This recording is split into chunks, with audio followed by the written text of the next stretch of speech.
بسم اللہ الرحمن الرحیم۔ ہر قسم کی عافیت کا نبوی نسخہ، اور یہ وہ نسخے ہیں جو نبی اکرم صلی اللہ علیہ وسلم نے بھی اپنے وظائف کیے ہیں صبح و شام پڑھنے کے لیے۔ اللہم انی اسألک العفو والعافیت فی الدنیا والآخرہ۔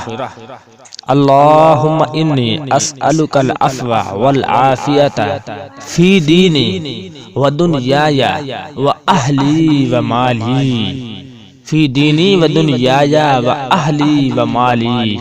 اللہم استر عوراتی و آمن روعاتی، اللہم استر عوراتی و آمن روعاتی۔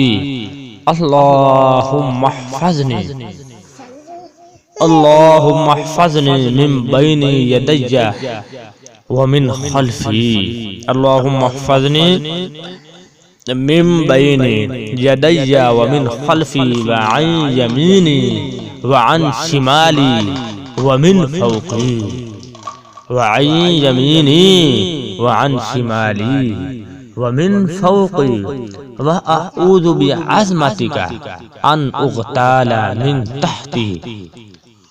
یہ حدیث ابو داؤد میں مروی ہے کہ آپ یہ دعا صبح و شام پڑھیں اور